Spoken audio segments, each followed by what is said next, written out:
আজি ধৰ্মপুৰত আমাৰ সামতাত নিৰ্বাচনী সভা হল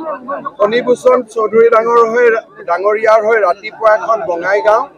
গধূলি ধৰ্মপুৰ গোটেইকেইটা সমষ্টিতে মই প্ৰচাৰ চলালো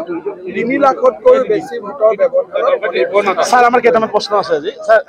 সকলো বিৰোধী আপোনাক টাৰ্গেট কৰি লৈছে হেতু চাই তিনি গগৈ হওক ৰকিবুলে হওক আপোনালোকে যি প্ৰশ্ন সোধে আৰু পাব্লিকৰ মুড দুটা কমপ্লিট বেলেগ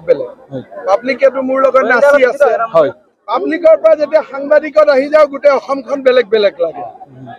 পাব্লিকৰ তাতটো কোনো এবিলাক প্ৰশ্নই নাই পাব্লিক আছে অৰুণোদয় চাকৰি মোদী গতিকে আপোনালোকে আহিলে তিনি গগৈ সোধা কৰি দিয়ে কিবা সোধে এটো কি লাভ হয় স্যাৰ এখন মিটিং কৰিলে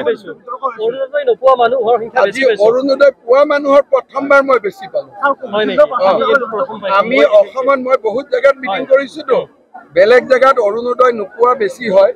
ধৰ্মপুৰতে প্ৰথম মই মিটিং পালো যত অৰুণোদয় পোৱা মানুহৰ সংখ্যা 2/3 স্যাৰ এখনমান মিটিং কৰিলে আপুনি প্ৰায় 1 কোটিৰ ওপৰ মানুহ পালে কেনেকুৱা অনুভৱ হ'ল স্যাৰ বিজেপিৰ ওয়েব আছে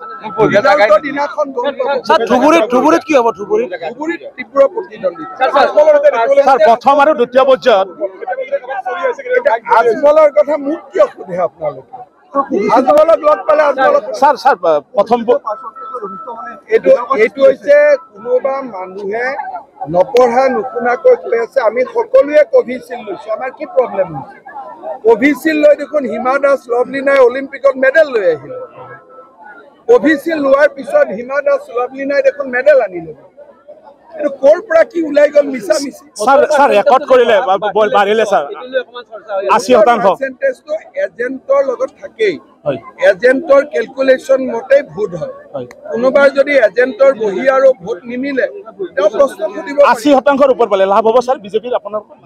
ফাৰ্স্ট পেজ সেকেন্ড পেজ শতাংশলৈ মোৰ ইন্টাৰেষ্ট নাই ইনে আহিছে তেওঁ বিজেপি স্যাৰ এইচএছৰ ৰিজাল্টক লৈ বিভ্ৰান্তি এইচএছৰ ৰিজাল্টক লৈ চেয়াৰমেনে কৈছে না 10 তাৰিখৰ আগত ৰিজাল্ট দিব স্যাৰ কংগ্ৰেছৰ গ্যাৰান্টি লৈ কি ক'ব মই নাজানো কংগ্ৰেছ ক'ত আছে